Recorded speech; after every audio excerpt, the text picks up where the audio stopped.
Okay, funny బాబా, నవ్వాడు రుద్ర. సూర్యుడు అస్తమిస్తూ దిజ్మండలమంతా నల్లటి దుప్పటి కప్పుతున్నాడు. ఇద్దరు వారి 3 కుక్కలు స్నేహితులు కాటేజీ వైపు నడుస్తున్నారు. ఎక్కడ నుంచో రేడియోలో ఓ పాత హిందీ పాట వినిపిస్తోంది. రుద్ర ఈరోజు తన పిల్లల గురించి బాధపడటం లేదు. ఈరోజు అతనికి తన తండ్రి పాత స్నేహితుడు సాధువు బాబా ఉన్నాడు. 2 వారాల తరువాత ఈరోజు అతనికి తన తండ్రి పాత స్నేహితుడు సాధువు బాబా ఉన్నాడు. 2 వారాల తర్వాత బాబా వెళ్ళిపోయారు. క్యూ కట్టి ప్రజలు అనారోగ్యంతో రాసాగారు. స్వస్థత పరిచే ఛానల్గా ఎలా మారాలో బాబా నేర్పించారు రుద్రకి. గుర్తుంచుకో, నువ్వు ఒక హీలింగ్ చేసే మీడియంవి కావచ్చు, లేదా నువ్వు ఇతరుల ఆరోగ్యం కోసం ప్రార్థిస్తూ ఉండవచ్చు. గుర్తుంచుకోవాల్సిన ముఖ్యమైన విషయం ఏమిటంటే నీ శరీరం, మనస్సు, హృదయం ఒకే కోణంలో ఉండాలి. ఏ విధమైన బంధము, తీవ్రమైన ఉత్సుకత లేకుండా ఉండాలి. 2వది, నువ్వు ఎటువంటి అనారోగ్య స్థితిలోనూ ఉండకూడదు. గుర్తుంచుకో, నువ్వు మాస్టర్వి కాదు, ఒక మీడియంవి. కాబట్టి నీ శరీరం ఎక్కువ నకారాత్మక శక్తిని గ్రహించలేదు. నువ్వు కనుక ఆరోగ్యంగా సరైన మానసిక స్థితిలో ఉండకపోతే నీలోకి వస్తున్న నెగిటివ్ ఎనర్జీ నిన్ను, నీ ఆరాను బాగా చుట్టేస్తుంది. ఇంకొకరిని స్వస్థత పరిచే హీలరు అయినా ఆ వ్యక్తి జబ్బును నువ్వు తీసుకుని నువ్వు జబ్బు పడతావు. దీంతో నీలోని ప్రాణశక్తి, జీవధార సన్నగిల్లుతుంది. నీలోని అగ్ని మిణుకుమిణుకుమంటూ ఆగిపోవడం మొదలు పెడుతుంది. నీ శరీరం, మనస్సు, అనారోగ్యానికి, విశ్రాంతి లేమికి, నెగిటివిటీకి, మిగతా అజ్ఞానాంధకారపు ఉద్వేగాలకు గురి అవుతుంది. కాబట్టి ముందుగా కావలసింది నీ శరీరం, మనస్సు, హృదయం, ఆత్మ ఆరోగ్యంగా ఉండాలి. కాబట్టి ముందుగా కావలసింది నీ శరీరం, మనస్సు, హృదయం, ఆత్మ ఆరోగ్యంగా ఉండాలి. నువ్వు ఆరోగ్యంగా ఉన్నావని నీకు అనిపించినప్పుడు నువ్వు ముందుగా ధ్యానంలో కూర్చోవాలి, ప్రార్థించాలి. ఎప్పుడు కూడా అగ్ని ముందు హీలింగ్ చేయడానికి కూర్చోవాలి. నూనె, దీపం, అగరబత్తీలు, కర్పూరం ఉంటే మంచిది. నేను నీకు ప్రార్థన నేర్పాను, ధ్యానం నేర్పాను. ధ్యానాన్ని, ప్రార్థనను నువ్వు మీడియంవి అయినా లేక ఇతరుల ఆరోగ్యం కోసం అయినా సరే చెయ్యాలి.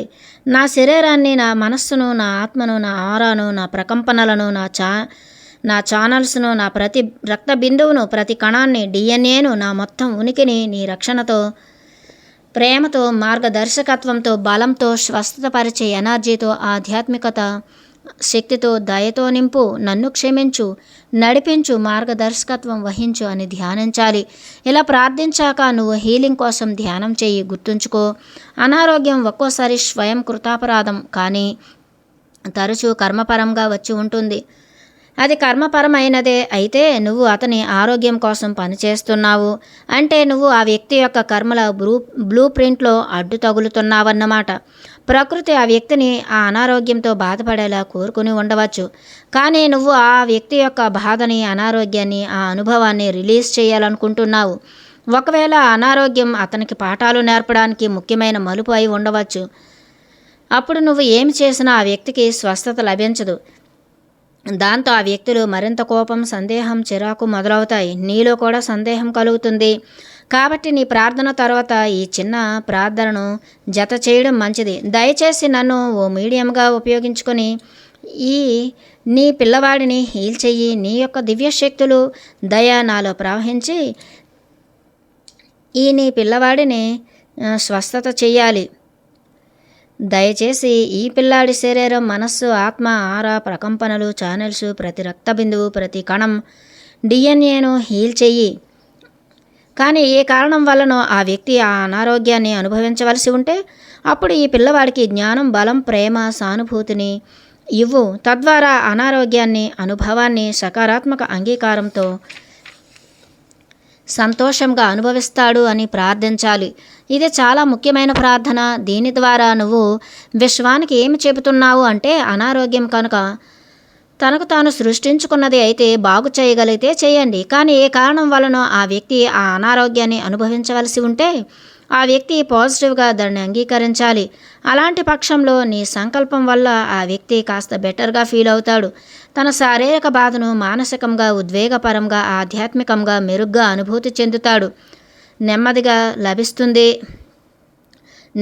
లభిస్తుంది. ఇదంతా రుద్ర గుర్తు చేసుకున్నాడు. మొదటగా రుద్ర దగ్గరికి ఓ 55 ఏళ్ల వ్యక్తి వచ్చాడు. ఓ డిపార్ట్మెంటల్ స్టోర్స్లో క్యాషియర్గా పనిచేశాడు. తన డ్రైవర్ ద్వారా రుద్ర గురించి విన్నాడు. డ్రైవర్ కూతురు ఒకసారి కనిపించకుండా పోయింది. అప్పుడు ఛానలింగ్ ద్వారా బాబా మరుసటి రోజుకల్లా ఆ అమ్మాయి వస్తుందని చెప్పాడు. ఆ అమ్మాయి బాగుంది, కానీ తండ్రితో విసిగిపోయింది. బాబా తండ్రితో అలా ఓ నియంతలా ఉండవద్దు అని చెప్పాడు. పిల్లలు పువ్వుల్లాంటి వాళ్ళు, వాళ్ళను ప్రేమగా జాగ్రత్తగా కానీ స్థిరంగా ఉంటూ చూసుకోవాలి. ఆ పాప మరుసటి రోజు 11:30 టైంలో తిరిగి వచ్చింది. తండ్రి కూతురు ఆ సాయంత్రం రుద్రని కలిశారు. ఇంట్లో చేసిన రుచికరమైన చిప్స్ కానుకగా ఇచ్చారు. ఇదంతా తన డ్రైవరు ద్వారా విన్న ఆ వ్యక్తి పేరు హోషి, ఒక జొరాస్ట్రియన్. రుద్ర కాటేజీలోకి వచ్చాడు. రుద్ర ఛానలింగ్లో కూర్చున్నాడు. హోషి వీటిని అంతగా నమ్మే వ్యక్తి కాదు. అతనికి రుద్ర వేషమే నచ్చలేదు. మనస్సులోనే ముఖేష్ డ్రైవర్ని తిట్టుకున్నాడు. పొడిగాటి జుట్టుండి తలకు గుడ్డ కట్టుకుని ఈ హిప్పీ యువకుడి దగ్గరకు తనని పంపినందుకు. రుద్ర తన ప్రార్థనలు చెప్పుకున్నాడు. కళ్ళు మూసుకుని బాబాను ప్రార్థించాడు. ఆపై రుద్ర తన కుడి అరచేతిని హోషి ఎడమ అరచేతిపై ఉంచాడు. అరచేతులు తగల్లేదు. రెంటికి ఓ అంగుళం ఎడం ఉంది. రుద్ర కళ్ళు మూసుకున్నాడు. హోషికి తన అరచేయి మధ్యలో వేడెక్కడం తెలిసింది. నాకు ఊపిరి ఆడటం లేదు, శ్వాస ఆగిపోతున్నట్లుంది, ప్రపంచమంతా గిర్రున తిరుగుతున్నట్లుంది అని చెయ్యి తీసేశాడు హోషికి.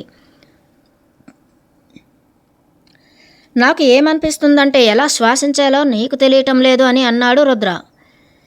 హోషి ఎలా ఉన్నాడు అంటే ఏ క్షణమైనా అతడు రుద్ర ముక్కు మీద కొడతాడేమో అనిపించింది. నా అనారోగ్యానికి ముఖ్య కారణం నేను సరిగ్గా శ్వాసించకపోవడమే అని చెప్పాలనుకున్నారా?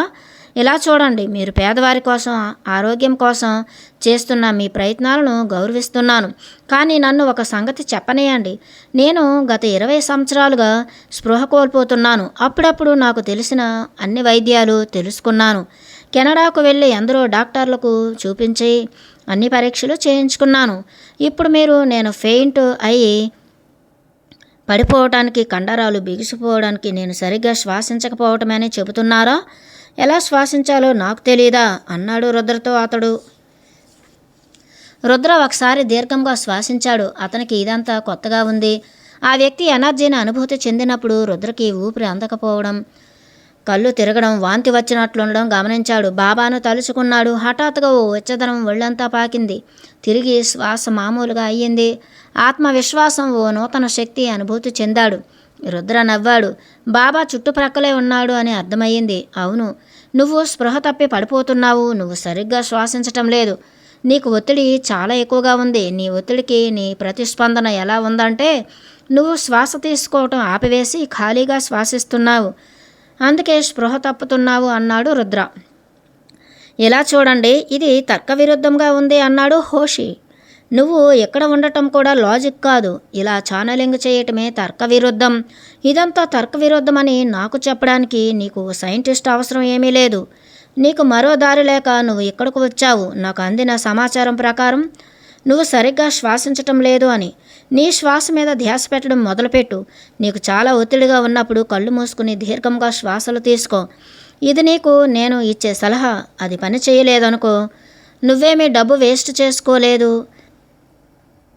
నీ యొక్క కాస్త సమయం వృధా అవుతుంది అంతే. ఇప్పుడు నీ కోసం నువ్వు ఒక పని చెయ్యి. శ్వాస సరిగ్గా పీల్చుకో. నువ్వు ఇలా చేసినట్లయితే ఇంకా మళ్ళీ నువ్వు స్పృహ తప్పి పడిపోతావని నేను అనుకోను. అయినా నువ్వు మళ్ళీ పడిపోతే నువ్వు సరిగ్గా శ్వాసించడం లేదనే అర్థం అన్నాడు రుద్ర. ఆ వ్యక్తి రుద్రను కాసేపు చూసి నవ్వాడు. చాలా వరకు పరిష్కారాలు మన ఎదుటే ఉంటాయి, కానీ మనమే వాటిని గుర్తించడానికి తిరస్కరిస్తామని నవ్వాడు రుద్ర. 3 వారాల తర్వాత హోషి రుద్ర గడపలోకి వచ్చాడు.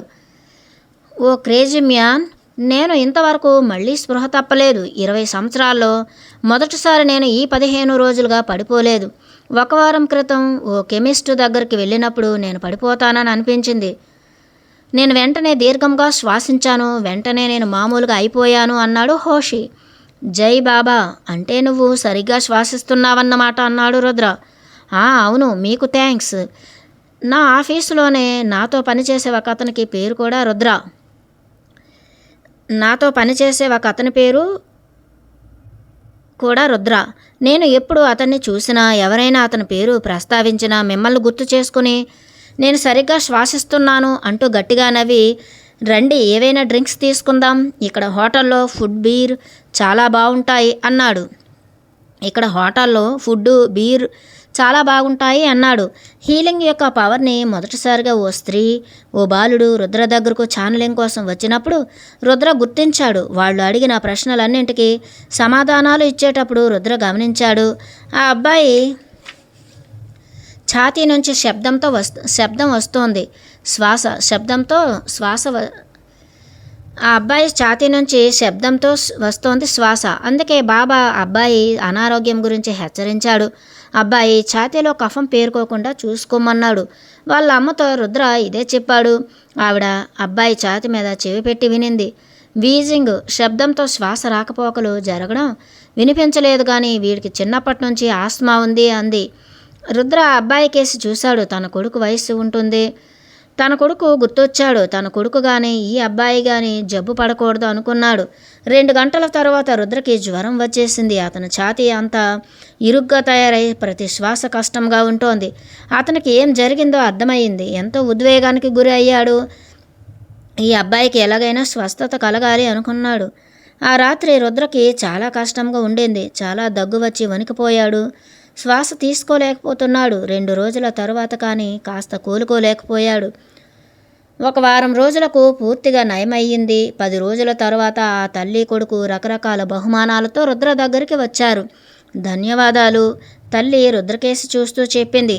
ఆ అబ్బాయి నవ్వాడు. ఆ రాత్రి మిమ్మల్ని కలిశాక చాలా సంవత్సరాల తర్వాత నా కొడుకు ఏ మందులు లేకుండా ఇన్హేలర్, కృత్రిమంగా శ్వాసను సులభతరం చేసే చిన్న సాధనం లేకుండా నిద్రపోయాడు. నాకు తెలుసు అబ్బాయి అనారోగ్యాన్ని మీరు తీసుకున్నారు అని. దేవుడు మిమ్మల్ని ఆశీర్వదిస్తాడు అంది. రుద్ర నవ్వాడు. ఆ అబ్బాయిని ప్రేమగా తట్టి సిల్క్ లాంటి జుట్టు నిమిరాడు. ఈ అబ్బాయి గురించి మీరేమీ బెంగ పెట్టుకోవద్దు బాబా, మరి నా ప్రార్థనలు ఇప్పుడు ఇతనితో ఉంటాయి అన్నాడు రుద్ర. తన కళ్ళు తడి అవటం గమనించుకున్నాడు. దీర్ఘంగా ఒకసారి శ్వాసించాడు. ఆ తల్లి కొడుకు నెమ్మదిగా కారు దగ్గరికి వెళ్ళడం చూస్తూ ఉండిపోయాడు. కారు కనుమరుగయ్యే వరకు ఆ అబ్బాయి వెనుతిరిగి రుద్రను చూస్తూనే ఉన్నాడు. ఒక విషయం రుద్రకి బాగా అర్థమైంది. ఛానలింగ్ కోసమో హీలింగ్ కోసమో పిల్లలు వస్తే అతను సీరియస్ ట్రబుల్లో పడుతున్నాడు. ఎందుకంటే పిల్లల అనారోగ్యం లేదా కష్టం నుంచి అతను దూరంగా ఏమీ పట్టినట్లు ఉండలేకపోతున్నాడు. ఎంతోమంది ఆరోగ్యాలను బాగు చేసుకోవడం కోసం రుద్ర దగ్గరకు వచ్చారు.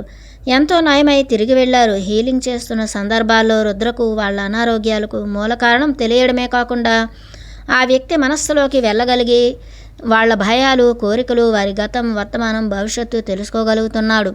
ఆ వచ్చిన వాళ్ళు అందరూ లాభపడుతున్నారా లేక అతను చెప్పిన జోస్యాలు నిజమయ్యాయా అంటే చెప్పలేం. కానీ కొన్నిసార్లు రుద్ర బలవంతాన కూర్చోవలసి వస్తోంది.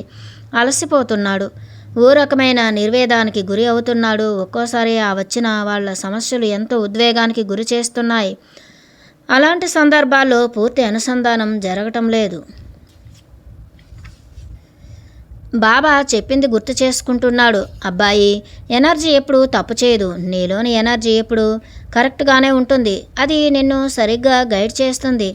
అయితే ఆ దివ్యశక్తి ప్రవాహాలకు నీ ఉద్వేగాల మేఘాలు అడ్డు వస్తే అప్పుడు సమస్యలు వస్తాయి, లెక్కలు తప్పుతాయి. అందుకే ఇలా చాలా అప్పుడు సమస్యలు వస్తాయి, లెక్కలు తప్పుతాయి. అందుకే ఇది చాలా ముఖ్యం. నువ్వు శూన్యంలో ఉండాలి. ఈ శూన్యస్థితి తప్పనిసరిగా కావాలి. దివ్యత్వపు ఎనర్జీ నీలో ప్రవహించడానికి ఏదైనా అడ్డు తగిలినప్పుడు ఎనర్జీ చూపించిన చిత్రాలను నీ మనస్సు తప్పుగా అర్థం చేసుకుని మూల చైతన్యం అందించిన సందేశాలను తప్పుగా ప్రకటిస్తుంది. ఫేట్ అన్న పదానికి, హేట్ అన్న పదానికి ఒక అక్షరమే తేడా. కానీ స్వర్గానికి, నరకానికి, చావుకు, బ్రతుకు ఉన్నంత తేడా ఉంది. నువ్వు కనుక శూన్యస్థితిలో ఉండకపోతే నువ్వు గందరగోళంలో పడి తప్పులు జరిగిపోతుంటాయి. నీ అతీంద్రియ శక్తి చెప్పింది కానీ, బాబా నీకు అందించింది కానీ నువ్వు సరిగ్గా తర్జుమా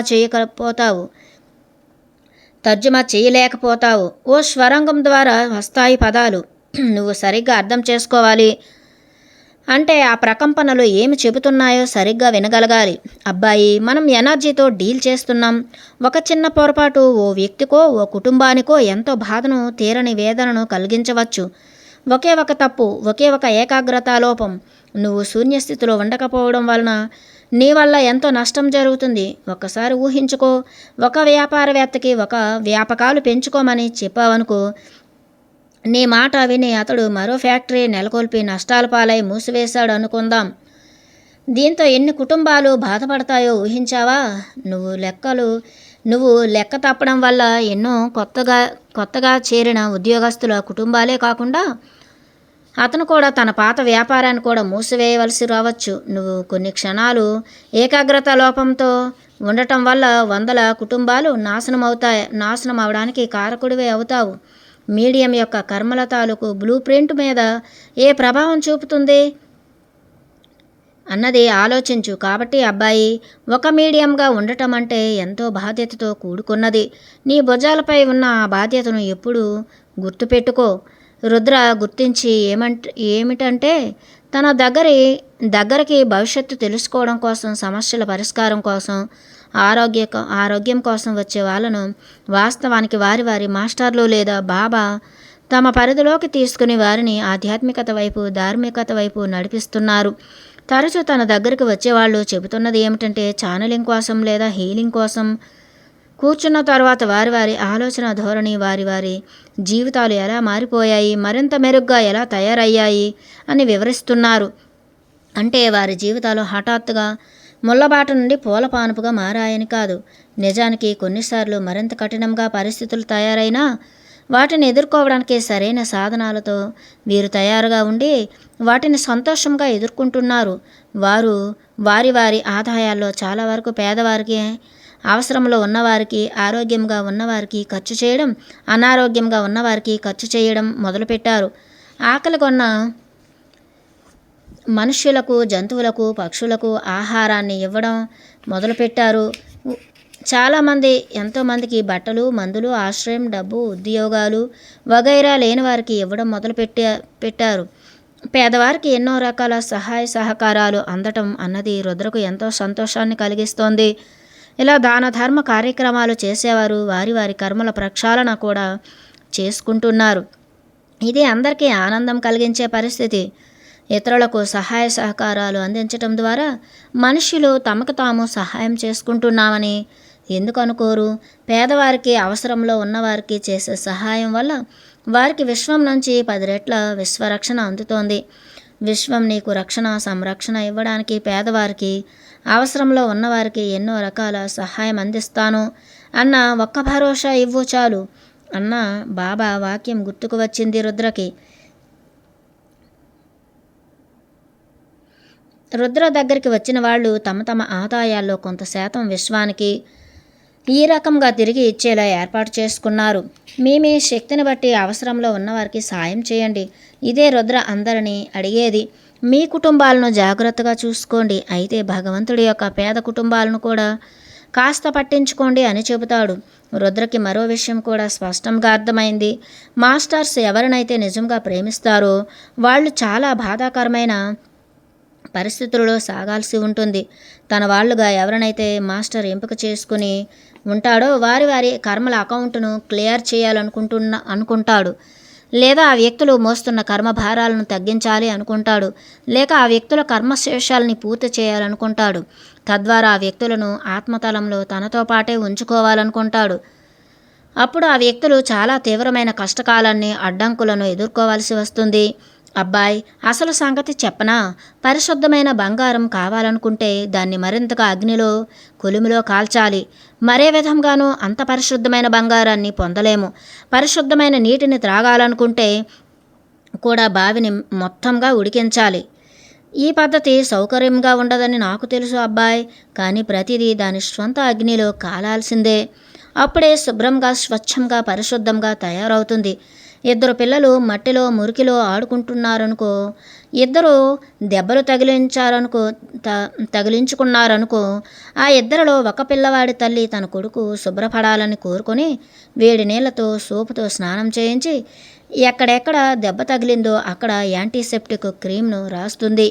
దెబ్బల మీద దాన్ని రాస్తే మరింత భగ్గుమని పిల్లవాడు బాధతో అరుస్తాడు. ఇంకా చెప్పాలంటే తల్లిని చుట్టూ ఉన్న వాళ్ళని అరిచి తిడతాడు కూడా. ఆ మరో అబ్బాయి ఇంకా హాయిగా మట్టిలో ఆడుకుంటూ ఉంటే ఎవరు స్నానం చేయమని కానీ మందు రాసుకోమని కానీ చెప్పకుండా ఉంటే నువ్వు చెప్పు, ఎవరి స్థితి సరైనది? బలవంతంగా స్నానం చేయించి మందులు రాసిన అబ్బాయిదా, లేక ఇంకా మట్టిలోనూ ఆడుకుంటూ ఎవరు మందు రాయకుండా వదిలేసిన గాయాలతోనే ఉన్న అబ్బాయిదా? మాస్టర్ ఎప్పుడైతే పిల్లవాడిని ఇంటికి తిరిగి రప్పిద్దామని అనుకుంటాడో ఆ పిల్లవాడు ముందు శుభ్రపడాలి, గాయాలకు మందులు రాయాలి, అవసరమైతే ఇంజెక్షన్లు ఇవ్వాలి, మందులు మింగాలి. తరచూ పిల్లవాడు వీధిలోకి వెళ్ళాలని కోరుకుంటాడు. అంతేకాక తన తల్లిని అసహ్యించుకుంటాడు. ఆ తల్లి అంత మంచిది కాదు అని భావిస్తుంటాడు. కానీ తల్లి అలా అనుకోదు. పిల్లవాడు ఏమనుకుంటున్నాడు అన్నది పట్టించుకోదు. అందుకే ఎవరైతే తీవ్రంగా కష్టకాలాన్ని ఎదుర్కొంటూ ఉంటారో వారు తరచూ ఆకాశం కేసి చూసి ఎందుకు నాకే ఇలా జరుగుతోంది అంటూ అడుగుతుంటారు. తమ మాస్టర్ను, భగవంతుడును నిందిస్తూ ఉంటారు. వాస్తవానికి వాళ్ళు అర్థం చేసుకోవాల్సింది ఏమిటంటే వాళ్ళు తమ మాస్టర్ చేత ప్రేమించబడుతున్నారని, పరిశుద్ధం కావించబడుతున్నారు అని. ఇదంతా తెలుసుకున్న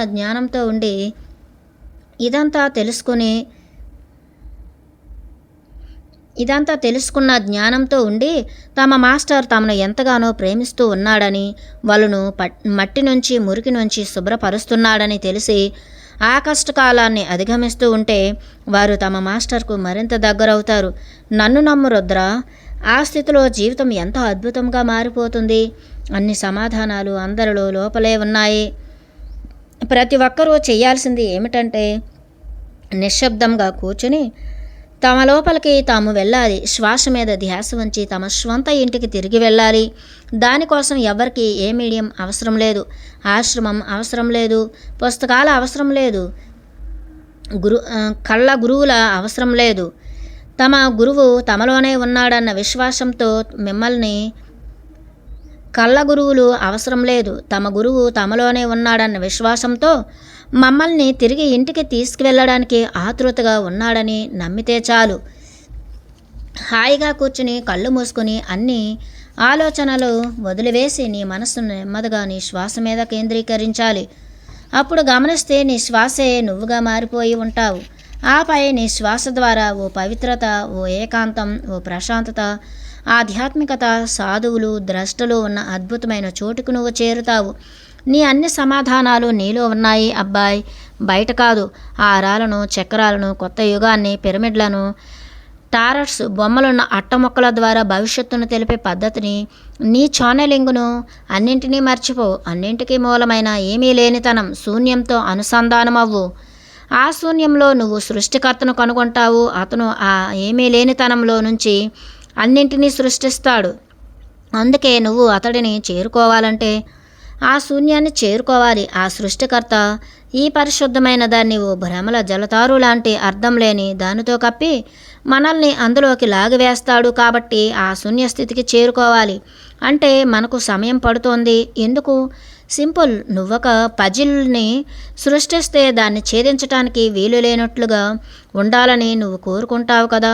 అలాగే మన సృష్టికర్త కూడా నిజానికి అది చాలా సింపుల్ పజిలే పరిష్కరించటానికి. కానీ మనం తీసుకునే ప్రతి స్టెప్పు మనల్ని ఆ సింప్లిసిటీ నుంచి దూరంగా, మరింత దూరంగా, పరిష్కారానికి దూరంగా తీసుకుని వెళ్తోంది. పరమహంస యోగానంద గారు చెప్పినట్లు దేవుడు చాలా సింపుల్, మిగతాది అంతా గందరగోళమే. అవతార్ మెహర్ బాబా తరచూ అనేవారు, దేవుడు దయగలవాడే కానీ దేవుని చేరే మార్గమే దయలేనిది అని. అబ్బాయ్, సింప్లిసిటీ, పరిశుద్ధతల ద్వారా నువ్వు దేవుడివే అవుతావు. మరొకటి కూడా గుర్తుంచుకో, ధ్యానం, ప్రార్థనల ద్వారా వ్యక్తి పెండింగ్లో ఉన్న కర్మలను దగ్ధం చేసుకుంటాడు. అంతేకాకుండా అవి తన చుట్టూ ఓ రక్షణ వలయాన్ని సృష్టిస్తాయి. దాంతో తన సమస్యల నుంచి బయటపడగలుగుతాడు, లేదా వాటిని ఎదుర్కోవడానికి కావలసిన బలాన్ని, జ్ఞానాన్ని, అంగీకారాన్ని పొందుతాడు. జీవితంలో ఎవరైనా సరే ప్రార్థన, ధ్యానం, పరిశుద్ధంగా ఉండటం, దయ కలిగి పేదవారికి సాయపడటం వగైరా చెయ్యాలి. వీటి ద్వారానే తన కర్మ రుణాలను తీర్చేసుకుంటాడు. మాస్టర్కు సంపూర్ణ శరణాగతి అవ్వటం ద్వారానే అతడు భగవంతునిలో ఐక్యమవుతాడు. ఎంత ఇవ్వగలిగితే అంత ఇవ్వు, ఇవ్వు, ఇవ్వు. ఏది ఎంత ఇవ్వగలిగితే అది అంత ఇవ్వు.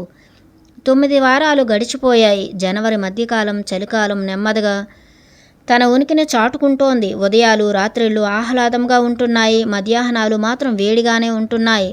రుద్ర వరాండాలోని సోఫాలో పడుకుని ఆకాశం కేసి చూస్తున్నాడు. లెక్క పెట్టలేనన్ని నక్షత్రాలు మెరుస్తున్నాయి. ఎక్కడి నుంచో ఓ క్రికెట్ పురుగు మిడతలాంటిది ఒకటే రొద పెడుతోంది. 3 కుక్కలు హాయిగా ఉడికించిన కూరగాయలు మరి తమ ఆహారంలో డిన్నర్ ముగించి 3 కుక్కలు హాయిగా ఉడికించిన కూరగాయలు మరి తమ ఆహారంలో డిన్నర్ ముగించి రెస్ట్ తీసుకుంటున్నాయి. వారానికి 2 సార్లు వాటి కోసం ఫుడ్ తయారు చేసి ఫ్రిడ్జ్లో పెడుతుంటాడు రుద్ర. వాటికి ఫుడ్ పెట్టడం ద్వారా తన పిల్లలకు దగ్గరైనట్లుగా భావిస్తుంటాడు రుద్ర. రుద్ర కళ్ళు మూసుకొని చిన్నగా మూలుగుతున్నాడు. ఒళ్ళంతా నొప్పులు, తలలో మరీ దారుణమైన బాధ. అయితే ఎనర్జీ ఏమాత్రమూ లేదు. కొన్ని వారాల్లో తాను చనిపోతాడు అని అనిపిస్తోంది. టైం దగ్గర పడింది అనుకుంటున్నాడు. చావు చల్లదనం అతన్ని ఆవరిస్తోంది. రుద్ర నవ్వుకున్నాడు. తన జీవితం అంతా చనిపోవాలనే తాను కోరుకున్నాడు. ఇప్పుడు చావు దగ్గరవుతుంటే భూమాతను వదిలి వెళ్ళాలి అనిపించటం లేదు, లేదా ఇంత త్వరగా చనిపోవాలనిపించటం లేదు. నవ్వు వచ్చింది రుద్రకి. ఆ నవ్వు కూడా బాధాకరంగానే ఉంది. ఈ స్థితి గడిచిపోయి మళ్ళీ ఇదివరకట్లా ఛానలింగులో కూర్చుంటాను అనిపిస్తోంది. అలా కూర్చోవటానికి కావలసిన బలం ఎక్కడి నుంచి వస్తోందో, ఎందుకు బలవంతంగా తాను కూర్చుంటున్నాడో తెలియటం లేదు. సోఫాలో లేచి కూర్చున్నాడు. నోటి నిండా నాలుక మీద గొంతు మొదట్లో బొబ్బలు వచ్చాయి. అందుకే 3 రోజులుగా ఏ ఆహారము తీసుకోవడం లేదు. నీళ్లు మాత్రమే త్రాగుతున్నాడు. శ్వాస కూడా కష్టంగా తీసుకోవాల్సి వస్తోంది. అతను మీడియంగా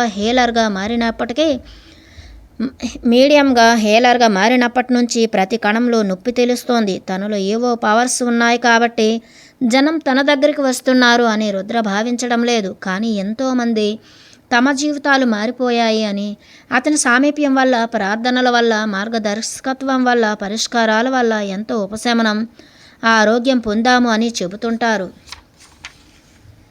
వీటినంతా కొట్టివేస్తుంటాడు రుద్ర. బాబా ఏం జరగాలని కోరుకుంటున్నాడో తన ద్వారా అది జరుగుతోంది తప్ప తనలో ఏమీ లేదని నమ్ముతుంటాడు. ఆ జనం తన గురించి, తన ఆరోగ్యం గురించి ఏమీ పట్టించుకోరు అని కూడా తెలుసు రుద్రకి. తాను మీడియంగా ఉన్నంత వరకు, చావు దగ్గర పడేంత వరకు కూడా వస్తారు అని తెలుసు. అతనికి మనుష్యులు ఉద్వేగాలు, అభద్రతల గురించి బాగా తెలుసు. ఏ కారణం వల్లనో అతనికి మనుష్యులంటే ప్రేమ. బహుశా తనలోని పొరపాట్లు, బలహీనతలు ఇతరులలో కూడా చూడగలుగుతున్నాడేమో. ఈ భూమి మీద ఎప్పుడూ తప్పని నియమం ఒకటి ఉంది. ఇక్కడ ఉచిత భోజనాలు లేవు. ఏదో ఒక రకంగా ప్రతిదానికి మూల్యం చెల్లించాల్సిందే. రుద్రకి నవ్వొచ్చింది. మాస్టర్తో మాత్రమే ఉచిత భోజనాలు దొరుకుతాయి. గురువుతో మాత్రమే ఏ బంధనాలు లేకుండా ఏమైనా ఆశించవచ్చు. మాస్టర్ నీ నుంచి ఏమీ ఆశించడు. నువ్వు సరైన మార్గంలో నడిచి భగవంతునితో కలిసిపోవాలి.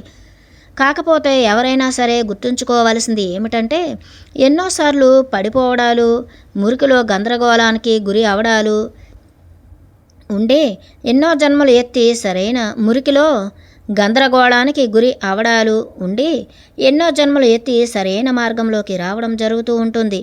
అప్పటిదాకా గురువు పిల్లవాడుతూ ఉంటాడు. పిల్లవాడు మంచిగా ఇంటికి తిరిగి రావడమే గురువుకు కావాలి. ఒకసారి రుద్ర బాబాను గురువు పట్ల లేదా దేవుడి పట్ల ప్రేమ ఎలా ఉండాలి అని అడిగితే బాబా ఎలా చెప్పారు? గురువుని లేదా భగవంతుడిని కుక్క తన యజమానిని, అతడి కుటుంబాన్ని ప్రేమించినట్లుగా ప్రేమించు. ఎటువంటి షరతులు లేకుండా. కుక్క తన యజమాని నుంచి ఏం కోరుకుంటుంది? ప్రేమ, తన మాస్టర్ సామీప్యం. అంతే. నీ ప్రతి ఆజ్ఞను అది పాలిస్తోంది. దానికి ఓ చిరునవ్వు, ఓ కౌగిలింత కావాలి. తన యజమాని షావుకారా, పేదవాడా అనేది దానికి అవసరం లేదు. అది మాత్రం యజమాని ఏ షరతులు విధించకుండానే ప్రేమిస్తుంది. తన జీవితం అంతా తన యజమానిని సంతోషపెట్టడానికి చూస్తుంది. అతడితోనే ఉండాలనుకుంటుంది. దానికి తన మాస్టర్ ప్రేమ తప్ప ఏమీ అవసరం లేదు. దాని దృష్టిలో తన యజమాని ఎప్పుడూ కరెక్టే. యజమాని దాన్ని కొట్టినా మళ్ళీ 10 నిమిషాల తర్వాత యజమానిని చూసి తోక ఊపుతుంది. అది శుద్ధ ప్రేమ అంటే. అదే శుద్ధ ప్రేమ అంటే. మానవజాతి కనుక కుక్క యజమానిని ప్రేమించినట్లు ప్రేమించగలిగితే అబ్బాయ్ నన్ను నమ్ము, ఆధ్యాత్మిక సామ్రాజ్యం మీదే అవుతుంది. ఎటువంటి షరతులు విధించకుండా ప్రేమించండి, పూర్తిగా ప్రేమించండి. ప్రేమ మీరుగా మారిపోండి, ప్రేమే మీరుగా మారిపోండి. నీ కుక్క నీ కోసం జీవిస్తుంది, నీ కోసం మరణిస్తుంది. నువ్వు ఎక్కడికి వెళితే అక్కడకు దాని కళ్ళు అనుసరిస్తాయి. అలాగే నువ్వు కనుక ఇంకా ఇంటికి రాకపోతే నీ కోసం దాని కళ్ళు ఎదురు చూస్తాయి. అది తిరిగి నీ ప్రేమను తప్ప మరేమీ ఆశించదు. అలా ప్రేమించాలి ఎవరైనా సరే. కుక్కలు మానవజాతికి ప్రేమను, విశ్వాసాన్ని బోధించడానికి సృష్టించబడ్డాయి. దురదృష్టవశాత్తు కుక్క నుంచి మనిషి నేర్చుకోవడానికి బదులుగా ఈ రోజుల్లో కుక్కలు మనుషుల్లా తయారవుతున్నాయి. ప్రపంచ పద్ధతులు విచారంగా అనిపిస్తున్నాయి.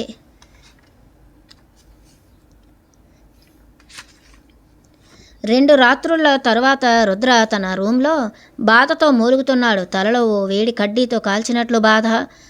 శ్వాస కూడా తీసుకోలేకపోతున్నాడు. నోరు, నాలుక, గొంతు అంతా బొబ్బలు లేచాయి. చాలా రోజులుగా ఏమీ తినడం లేదు. కనీసం పాత్రలు కూడా కడుక్కోలేదు. వరండాలో అతని స్నేహితుల కుక్కలు చప్పుడు వినిపించింది. అతి కష్టం మీద లేచి నిలబడ్డాడు. నెమ్మదిగా వంటింట్లోకి వెళ్ళాడు. అదృష్టవశాత్తు ఓ గిన్నెలో ఫుడ్ ఉంది. అది చివరి గిన్నె. రేపు వాటికి ఏం పెట్టాలి? ఒక గదిలో నుంచి మరో గదిలోకి నడవటానికే చాలా కష్టంగా ఉంది. ఇంకా మార్కెట్కి ఏమి వెళ్తాడు? కానీ వెళ్ళాలి. బాబాను గుర్తు చేసుకున్నాడు. బాబా, నాకు బలాన్నివ్వు, లేకపోతే ఈ నా స్నేహితులను చూసుకోవడానికి ఎవరినైనా పంపించు. బాబా, ఈ కుక్కలు ఛానలింగ్ కానీ, హీలింగ్ కానీ, ఎనర్జీ ట్రాన్స్ఫర్ కానీ కోరడం లేదు. జస్ట్ ప్రేమ, ఆహారం కోరుతున్నాయి. రుద్రకి నవ్వొచ్చింది. బాబా తప్పకుండా విని ఉంటాడు అనిపించింది. గిన్నెలో ఆహారం వాసన చూసిన తర్వాత ఆకలి గుర్తొచ్చింది, కానీ తినలేదు. నెమ్మదిగా వరండాలోకి వెళ్ళాడు. వాటి తోకలు హుషారుగా ఊగుతూ రుద్ర చుట్టూ తిరుగుతూ సంతోషంతో మురుగుతూ ఉన్నాయి. రుద్రకి వాటిని చూసి కళ్ళ నిండా నీళ్లు వచ్చాయి. ఆహారాన్ని 3 గిన్నెల్లో సర్దాడు. నెమ్మదిగా సోఫాలో కూర్చున్నాడు. బ్లాండీ మామూలుగానే రుద్ర తిను అని చెప్పాలని ఎదురు చూస్తోంది. రుద్రకి మాట్లాడటం కూడా కష్టంగా ఉంది. బ్లాండీ అలాగే చూస్తోంది. రుద్ర మాట్లాడాడు, కానీ శబ్దం నోటిలో నుంచి బయటకు రాలేదు. తినమని సైగ చేశాడు. బ్లాండీ ఇంకా అలాగే చూస్తోంది. రుద్ర తనలోని బలాన్ని అంతా కూడదీసుకుని లేచి బ్లాండీ గిన్నె దగ్గరికి వెళ్ళి చేతిలో తీసి దాని నోటికి అందించాడు. బ్లాండీ తినింది. రుద్ర కళ్ళలోకి లోతుగా చూసింది. గడ్డం గీయని ఆ బొగ్గలపై కన్నీళ్లు కారుతున్నాయి. రుద్ర ఆహారం కేసి చూసి మరో ముద్ద తీసి దానికి తినిపించాడు. మళ్ళీ గిన్నె కేసి చూసి తినమని సైగ చేశాడు. నెమ్మదిగా బ్లాండీ తినడం మొదలుపెట్టింది. దానికి కూడా తినాలని లేదు. మిగతా 2 వాటి ఆహారం తినేసి రుద్ర ప్రక్కన కూర్చున్నాయి. చాలాసేపు రుద్ర ఆ కుక్కలు ఆకాశం కేసి చూస్తూ అక్కడే కూర్చున్నారు. సముద్రంలోని అలలు వాటి మానానవి రోజులాగే లాలిపాట వినిపిస్తున్నాయి. నెమ్మదిగా రుద్ర 3 దుప్పట్లు తెచ్చి వరండాలో వేశాడు కుక్కల కోసం. బ్లాండీ తన శరీరాన్ని రుద్ర కళ్ళకేసి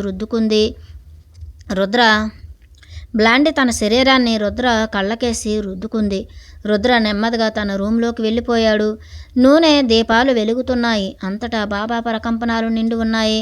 నెమ్మదిగా బెడ్ మీద పడుకుని కళ్ళు మూసుకున్నాడు. అది రాత్రా పగలా అన్నది తెలియడం లేదు.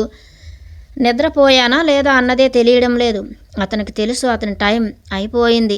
పిల్లల్ని చాలా మిస్ అవుతున్నాడు. వాళ్ళ కోసం తప్పించిపోతున్నాడు. ఒక్కసారి అతని బాల్యం, అతని ఇల్లు, కుటుంబం, స్నేహితులు గుర్తొచ్చారు. అతడు తన పిల్లలతో 11 సంవత్సరాలు ఉన్నాడు. తాను ప్రేమించిన అమ్మాయి గుర్తొచ్చింది. అలాగే తనని గాఢంగా ప్రేమించిన అమ్మాయి గుర్తొచ్చింది. తన జీవితాన్ని ప్రభావితం చేసిన వాళ్ళందరూ గుర్తొచ్చారు. గమ్మత్తుగా అసహ్యం, కోపం ఏవీ గుర్తు రావడం లేదు.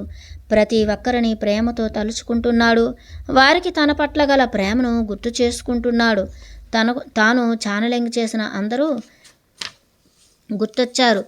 అసంకల్పితంగానే బాబాను ప్రార్థించాడు.